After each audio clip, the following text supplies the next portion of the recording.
Hola, ¿cómo están? Muy buenos días a todos ustedes. Bienvenidos a un episodio más de Anatoverso, Escuchando las Voces del Cuerpo, el podcast oficial del Departamento de Anatomía Humana. El día de hoy, pues, estamos aquí, mi colega, el doctor Adrián Verdines y un servidor, el doctor Rodrigo Terán. Pues bueno, para continuar platicando ahorita de un tema. Pero antes de eso, recordarles que nos sigan en nuestras redes oficiales del Departamento de Anatomía Humana, así como de Anatoverso. Tanto en YouTube, Spotify nos pueden encontrar para disfrutar de todo nuestro contenido estructurado por temporadas. Muy bien. Entonces, Adrián, bienvenido, ¿cómo estás? Sabes que es un gusto siempre estar aquí, en este Anatoverso. Igual, siempre divertido. Ahora, el día de hoy un poco diferente porque no tenemos Invitado, invitado no el día de conseguimos por el hoy. presupuesto para el invitado. Hubo ahí problemas, pero sin embargo, quiero aprovechar hoy para platicar un poquito de un tema que me parece muy interesante justo por algunas cuestiones clínicas, pero que quiero aprovechar que me han dicho que te gustan mucho los adultos mayores. O sea, que ¿Eso es decir, cierto? pensé que ibas a decir otra palabra, pero bueno, Ok. no, está bien, sí. Pues sí, de hecho, pues yo soy como, por aparte de ser profesor del Departamento de Anatomía, soy especialista en geriatría. Me formé en el Instituto Mexicano del Seguro Social y pues la verdad el tema del envejecimiento de los adultos mayores es uno de los temas que me gusta mucho y me apasiona, y aparte ahora con la posibilidad de juntarlo con el área de lo que es la anatomía. Muy bien. Y fíjate, justo en función de eso va la temática del día de hoy, que es como estos mitos que hay, o tanto mitos como realidades, porque hay algunas que son realidades, de cómo cambia el cuerpo humano cuando uno avanza en la edad, ¿no? O sea, hay cuestiones que siempre vamos a ver en la cultura popular y cuestiones que vemos también en la consulta, quienes nos dedicamos a la medicina clínica, pero quiero empezar por uno que me parece el más común que he visto. Más de una vez me ha tocado que le preguntas al paciente o al familiar de que, bueno, ¿qué altura tiene o cuánto mide? Y entonces, no, doctor, pues es que antes medía 1,65, pero ya mido como 1,62. Y dices, ah, caray, o sea, se encoge uno cuando crece, o sea, eso es parte de los cambios. Sí, no. Ahí la respuesta es sí, no. De hecho, bueno, esto tocando un poco eso, es de que ver que estamos acostumbrados a ver la anatomía como si fuese algo fijo, o sea, algo que no cambia, que así no lo enseñaron en el libro de anatomía y así se va a quedar toda la vida. Pero realmente, dependiendo de la edad, hay incluso desde los infantes hasta ya la persona mayor, hay cambios. Uno de estos es la de la altura. Sí hay cambios en altura porque existe una disminución del tamaño, tanto en este caso de lo que vienen siendo los discos intervertebrales. Recordemos que el disco intervertebral está compuesto por una capa fibrosa y una capa, un núcleo pulposo, pero principalmente este tejido es un tejido conectivo. Ese tejido conectivo, con el paso del tiempo, llega a desgastarse, va degenerando y también el peso, la gravedad, hace que se vaya haciendo una compresión de este disco, pero no es el único factor.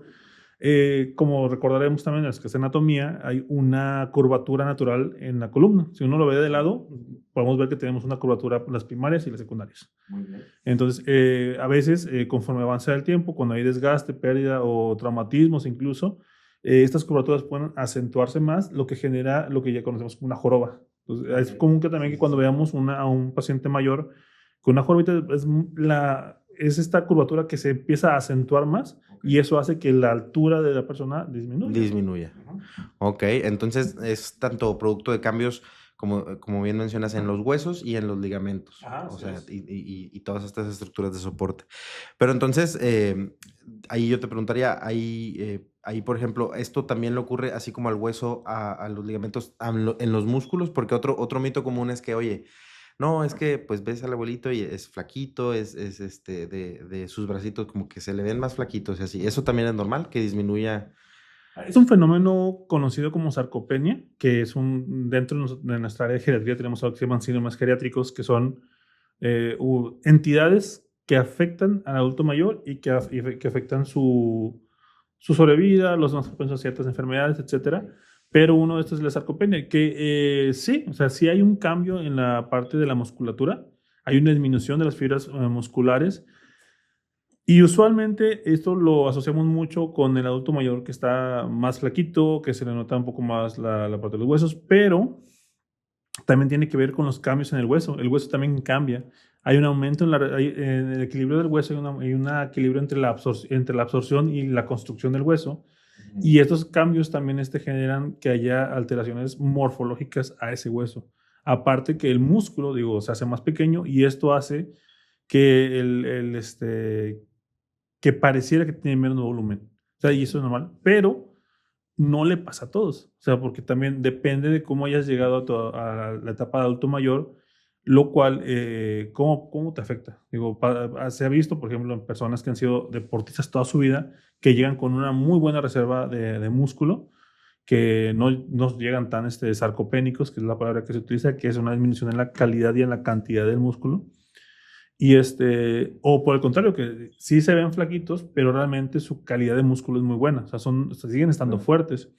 Pero eso sí es un fenómeno. Y no es necesariamente que sean flaquitos, fíjate. También hay pacientes que tienen obesidad, que el músculo es muy poco y mucho de ese tejido se vuelve grasa. O sea, no el músculo en sí, sino todo el tejido circundante se vuelve grasa. Entonces ya no hay tanto músculo y a pesar de que el paciente se vea pues con sobrepeso o incluso obesidad, no implica que ese músculo sea de la mejor calidad. Ok, entonces también hay como cuestiones ahí de calidad. Y, por ejemplo, estos cambios, me imagino, pueden afectar, por ejemplo, también procedimientos, porque entonces yo diría, bueno, a lo mejor si hay menos músculo, si cambia el grosor y todo, podría cambiar, por ejemplo, a lo mejor las técnicas de punción, por ejemplo, en un adulto mayor, podría cambiarme algo al momento Sí, de porque tratarlo. de hecho, o sea, al momento de considerar estos cambios, por ejemplo, en la columna, es lo que estamos hablando ahorita, una punción lumbar de una persona que tiene una lordosis más marcada, Ok, tienes que tomarlo en cuenta, y también la fragilidad de ese hueso, porque también si es un procedimiento y eres demasiado pues, fuerte con tu fuerza para hacer el procedimiento, puedes provocar unas lesiones. En el caso, por ejemplo, de la musculatura, se ha observado que los cambios en el músculo anatómico, o sea, la disminución de esta cantidad de músculo, se asocia con que les vaya peor a los pacientes. ok. O sea, tienen mayores complicaciones tanto en cirugías como en recuperación de enfermedades crónicas, hospitalizaciones. Entonces, sí tiene que ver. Y es muy impresionante cómo una paciente que está hospitalizado en pocos días empieza a perder mucha masa muscular. Mm, Ok. Y, ok. y eso es una de las cosas que más, pero te repito, o sea, si se entrena, porque también estos cambios a veces generan el estigma de que la persona mayor no puede hacer ejercicio porque ya no tiene músculos. Sí, es lo que te iba a decir, porque recordando un poco de lo que nos comentaba el doctor Eduardo cuando lo tuvimos de invitado, pues nos hablaba un poco de la importancia de los ejercicios de fuerza, pero por ejemplo, él lo tocaba mucho desde el punto de vista de las personas jóvenes, ¿no? Así, por ejemplo, incluso estudiantes de las licenciaturas combinadas de medicina y FOD. Y dices, bueno, ese es el contexto de alguien que es joven, pero entonces alguien que es adulto mayor también puede beneficiarse o también debe. De hecho, o sea, tienes que hacer un plan de ejercicios específico para un alto mayor dependiendo de Ok. sus cualidades, pero la realidad es que las inserciones de los músculos no cambian. O sea, un músculo se va a seguir insertando y se va a seguir ejerciendo su función de donde fue diseñado, a menos que haya habido algún traumatismo, una cirugía o algo que haya cambiado Claro. eso, pero fuera de eso se puede hacer ejercicio. Ok, muy bien.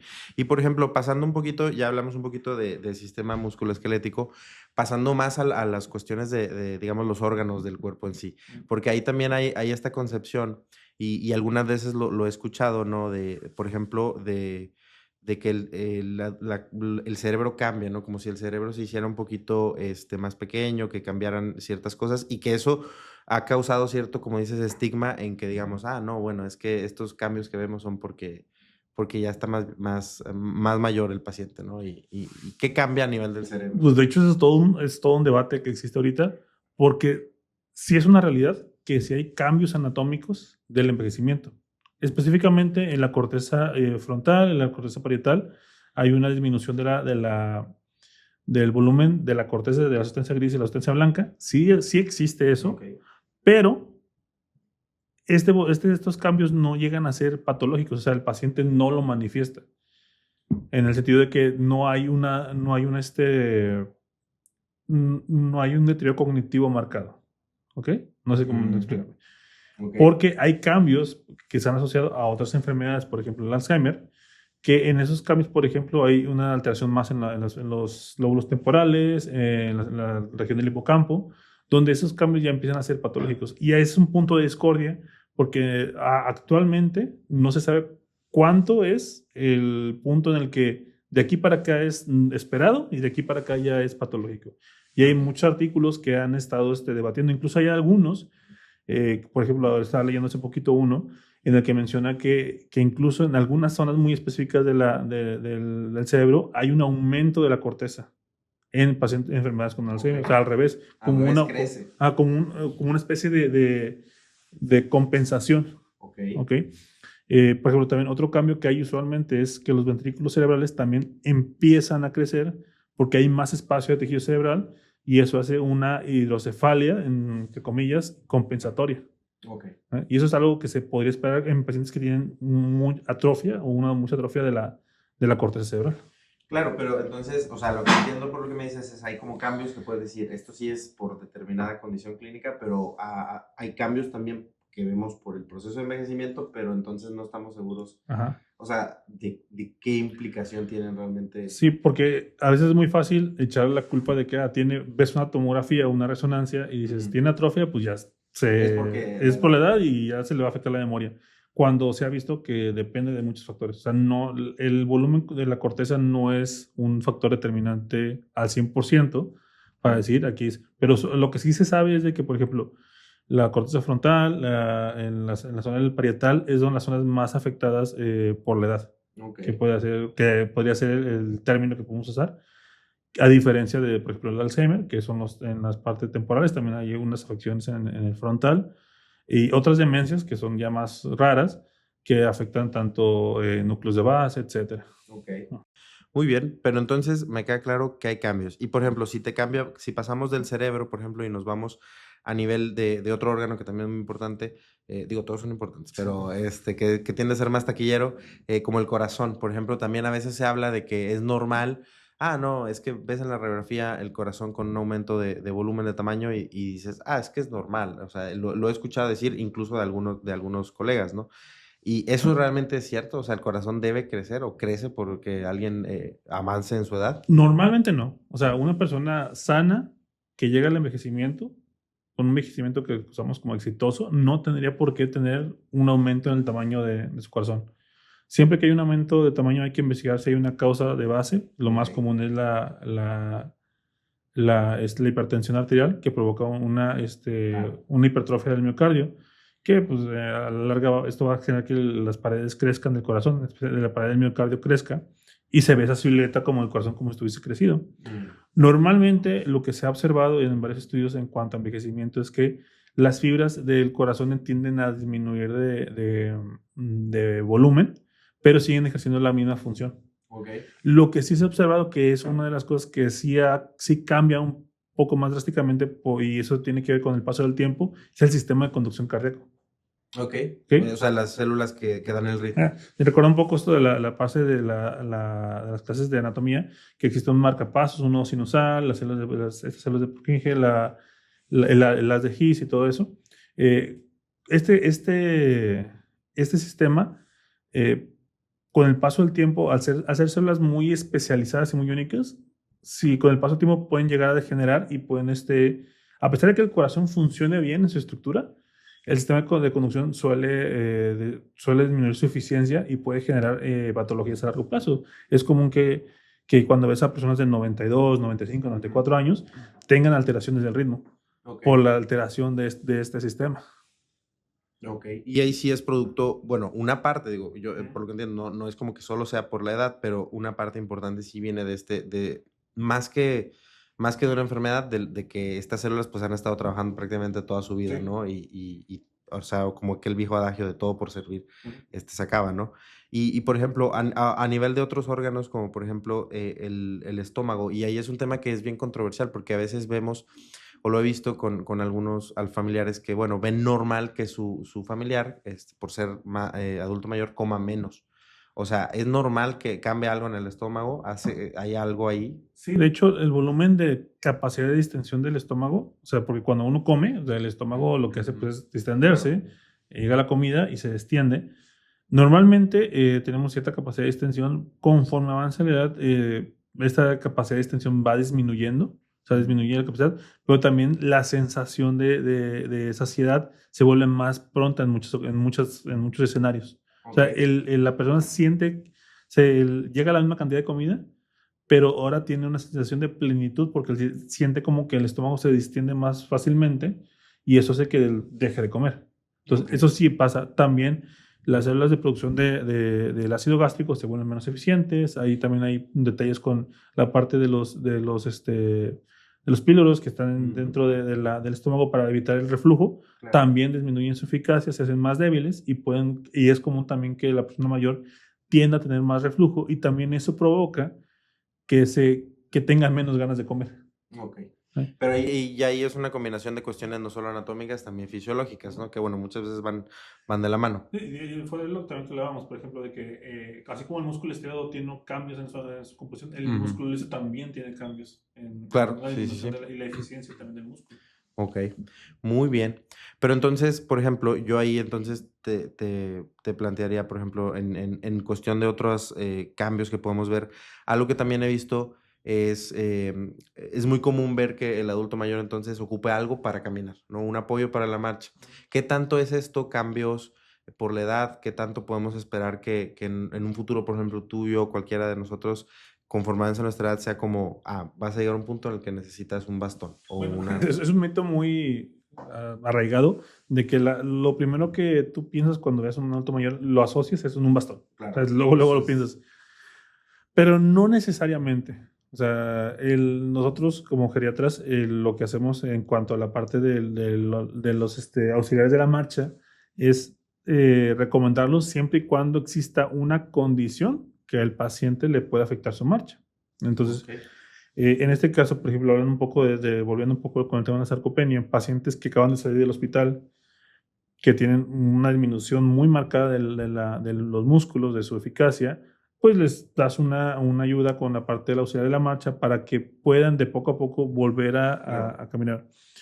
Usualmente no los dejamos de primera instancia, o sea, si podemos dejar que el señor camine o la señora camine, que debe caminar, que camine, pero siempre son útiles, son herramientas. Lo que sí es de que depende también de la persona y hay que enseñarlos a usarlos. O sea, porque no nada más es que use bastón, porque ahí existe cierta biomecánica del uso de un bastón, por ejemplo, que tiene que ir a nivel de la cadera, donde están los trocánteres, que no sea más bajo, más pequeño, y que al usarlo sea un apoyo para la extremidad que esté enferma o que esté mala. Claro, y fíjate, ahorita que mencionas eso, ahí también radica la importancia precisamente del conocimiento anatómico, porque, o sea, entendería que esta necesidad de que cumpla estas especificaciones y de que, bueno, llegue a la altura de trocánteres, o sea, tiene una razón biomecánica que está cimentada en la anatomía, ¿no? Sí. O sea, ahora sí que no es por casualidad. Sí, no, o sea, porque si tú por ejemplo, en ese sentido, tú pones a una persona que usa un bastón y le pones el bastón más arriba, es que esos que se expanden, pues realmente no estarás ayudándole a hacer el apoyo en la extremidad que está afectada, sino que básicamente está haciendo un movimiento así con el hombro. Okay. Y si lo pones muy abajo, pues tiendes a movilizar la columna hacia el otro lado y a cargar todo el peso sobre la otra extremidad. Claro. Entonces tiene que ser en el punto en donde está el trocánter para que al momento que la persona mueva la pierna, el bastón, cuando esté del otro lado, pueda ejercer el apoyo y pueda avanzar sin cargar demasiado peso en la pierna o en la extremidad lastimada. Okay. Y que la extremidad buena, digamos así, o sana, sea la que ejerza un movimiento independiente al momento de moverse. Perfecto. Y al final del día, pues como decimos, todo cimentado, ¿no? en cuestiones anatómicas. Realmente es increíble realmente ver cómo hay varios sistemas, ¿no? que van cambiando. Otro cambio, por ejemplo, también que ahí, por ejemplo, te preguntaría, que si bien, digo, es una cuestión mecánica, anatómica, también es una cuestión clínica, pues ves muy común que dices, no, en el adulto mayor que en los hombres que dices, bueno, es que va mucho más al baño, o se tarda más tiempo en el baño, y que ahí también hay una razón anatómica, digo, si bien es un trasfondo clínico, ¿qué nos puedes contar? Bueno, ahí específicamente en los hombres está el detalle de que entre más aumente la edad, el tejido prostático tiende a aumentar. Eso genera un padecimiento que se llama hiperplasia prostática benigna. que es el término con el que se conoce, Ok. que básicamente es un aumento del volumen de la próstata. El problema es que pues, la próstata está ahí dándole vueltas a la uretra, y que si llega a ser demasiado o el crecimiento o este crecimiento es muy concéntrico, puede disminuir el calibre de por donde pasa la orina, y eso a su vez generar que el paciente tenga que ir más veces al baño, no porque esté comprimiendo la vejiga, sino porque como es menos la cantidad, orina queda dentro de la vejiga, entonces se llena más rápido y tiene otra vez la necesidad de ir y no se vacía totalmente por completo la orina. Entonces ese mecanismo hace que la persona tenga que estar ir al baño, ir al baño, ir al baño, ir al baño cada rato, porque nunca termina de vaciarse la vejiga. Claro, porque Y no puede atravesar, o sea, Ajá. mecánicamente algo bloquea eso. Ahí está. Entonces, ¿qué es lo que se hace? Pues se retira la próstata. Bueno, en este caso se hace una resección de la próstata para intentar darle un poco más de espacio a ese Claro. flujo de orina. Y ahorita, por ejemplo, que estamos hablando un poco del sistema genitourinario, ¿qué me puedes decir? Porque hay gente que también cree que es normal que las personas, conforme pasa la edad, es normal que tengan enfermedades renales. O sea, el riñón también se ve afectado por la edad. ¿Qué puede cambiar en él? Es muy, digamos, no es, bueno, no es curioso, sino que si hay un proceso de envejecimiento renal. O sea, el riñón por sí solo durante el envejecimiento pierde células de nefronas. Esto hace que disminuya el volumen de la corteza renal, pero hasta cierto punto es esperado. Ok. Entonces, hay pacientes que llegan, lo más común es que a partir de los 80 años, bueno, los 65 años hay una disminución de la pérdida de la función renal, pero que se llega a estabilizar. Ya. Entonces, sí hay una pérdida que en otros escenarios podría llegar a ser como que muy escandalosa, pero es común que personas que tienen 80, 90 años estén en categorías de 3A o 3B de estadio de enfermedad renal Ok. y que ahí se queden. O sea, y aún así siguen funcionando de manera adecuada. Que también ese es otro detalle, porque una de las formas que nosotros vemos o medimos la función renal es a través de la creatinina. Ujú, Entonces, claro. la creatinina es un producto bueno, de la regulación del metabolismo que también viene de la parte muscular. Claro, y si cambia entonces el músculo, Si hay que menos músculo, pues puede haber menos. cambios, claro. Y no Entonces, solo ser culpa ajá. Entonces hay del- muchos cambios que tienen que ver y se relacionan tanto en la fisiología, la anatomía y ya la parte clínica. Claro. Y bueno, digo, me queda claro para poder como cerrar un poco que entonces va a haber cambios anatómicos por las cuestiones de avanzar en la edad, ¿ok? Va a ser algo esperado, sin embargo, no tiene por qué ser algo patológico, es lo que entiendo, ¿no? Y ahí es donde es importante que aprendamos, como dices, la anatomía del libro, ¿no? O sea, la anatomía que puedo ver en un atlas y que dices, esto se ve bien bonito, colores, y generalmente siempre es el modelo acá fit, joven, de hombre de 70 kilos o mujer de 70 kilos. Pero lo usual es que cuando ya estás en el área clínica no es lo que te va a Claro, tocar. claro. Y precisamente saber eso es importante porque también habla de una necesidad de poder transmitir eso, ¿no? De que, bueno, en el aula estamos viendo la anatomía como es, pero sepan que puede haber estos cambios. No, y aparte también darles a entender también que hay todo un área de conocimiento que todavía no sabemos, porque Claro. muchos de estos estudios que sabemos de anatomía fueron estudios clásicos hechos hace un montón de años, pero realmente nunca nos hemos parado o muy pocas veces nos hemos parado a preguntar cuáles son verdaderamente los cambios que yo enfrento, ya sea por etnia, por región geográfica y por edad, que es lo otro grande de los booms que hemos tenido últimamente en la parte de investigación, porque también sale esto de que la anatomía no hay nada que investigarle, Claro. pero todavía hay muchas cosas porque no sabemos todo de muchas cosas. Sí, no, hay una gran brecha en el conocimiento, como dices, tanto de cosas que supuestamente ya sabemos que a veces si te paras a preguntar cómo estamos tan seguros, encuentras cosas interesantes, como de cosas por saber, ¿no? Sí, no, por ejemplo, eso de la corteza, yo lo empecé a leer y fue unos artículos más nuevos que han salido, que sí, que no me esperaba que dijeran que la corteza en algunas zonas crece. Sí, no, ahorita yo nunca lo había escuchado hasta que me lo acabas de mencionar. Y es bonito, ¿no? Darnos cuenta de cómo, pues no hay que tomar por sentados, ¿no? Los cambios y decir, es por la Es edad, por la ¿no? edad. Entonces siempre hay que estimular el pensamiento clínico y pues ir un poquito más allá, ¿no? Y volver a las bases. Y volver a las bases, el back to basics. Bueno, pues realmente ha sido muy enriquecedor, ¿no? Escuchar tantos cambios, ¿no? que puedan haber y cómo podemos pasar de una anatomía bonita en el libro a la realidad y cómo esto puede impactar, ¿no? en los pacientes y más que nada, pues en tu área de expertise, que es el adulto mayor, ¿no? Entonces, pues muchas gracias, ¿no? por estar aquí, Adrián, y bueno, les recordamos que nos sigan, como dijimos, en nuestras redes sociales del Departamento de Anatomía y de Anatoverso, donde nos pueden encontrar tanto en YouTube como en Spotify. Pues yo soy el doctor Rodrigo Terán Yo soy el doctor Adrián Verdines. y nos vemos a la próxima.